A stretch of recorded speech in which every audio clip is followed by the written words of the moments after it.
Buying carry-on luggage is getting expensive, especially since airlines keep tightening standards and bag makers aren't always on the same page as airlines. So what's a poor traveler to do?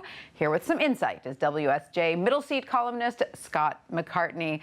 Scott, what a headache. Are bag makers selling a sort of wistful thinking when it comes to carry-on size? Yeah, they don't all agree on how big a 22-inch bag really can be. 22 inches is the height that most airlines prescribe for carry-on bags now, and you can find 23-inch bags, 22-inch bags, 21-inch bags, all labeled 22 inches. And tell us about your recent carry-on bag experience. Well, what happened to me is happening to many travelers. I have a 22-inch Travel Pro bag that I've traveled with for years. It's actually my second or third one, the same line. It says it's compliant with airline size standards.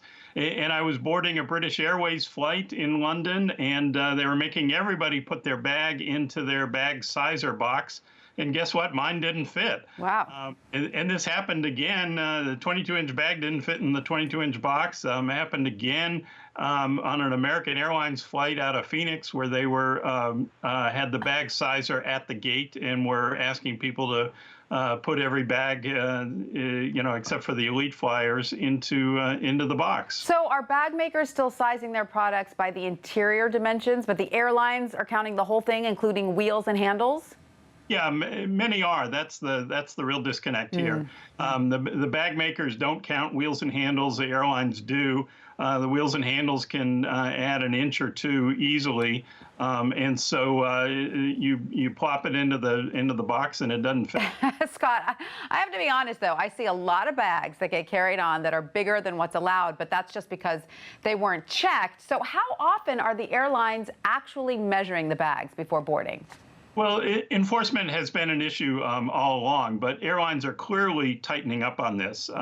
United had a big crackdown starting last year. I think the introduction of the bag sizer box at the gate, where airlines have also put bag tag printers so that they can quickly check your bag for you at the gate.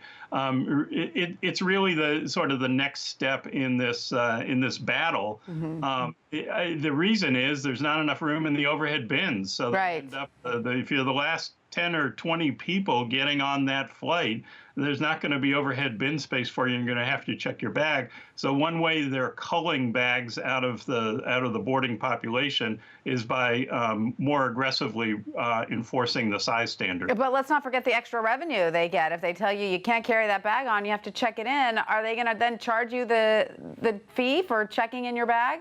Well, they don't charge you at the gate, but this certainly could prompt more people to check in the lobby, knowing that their bag's not going to fit. So there may be a revenue issue here. I think for the airlines, the bigger issue are the delays they're taking checking bags at the gate when people can't. Boarding is taking longer. Right. That costs them money because they got to get that flight out on time, or they have to add minutes to their schedules. But it's so frustrating that not only is there not one uniform carry-on size, although you say 22 is pretty standard, it's not across the board. The sizes keep changing, shrinking for that matter. Yeah, they do. Even this week, British Airways reduced by 43% the cubic inches allowed in the size of its personal item. So you get one carry-on bag and one personal item, and they kind of shrunk from backpack size down to tote size or large purse size.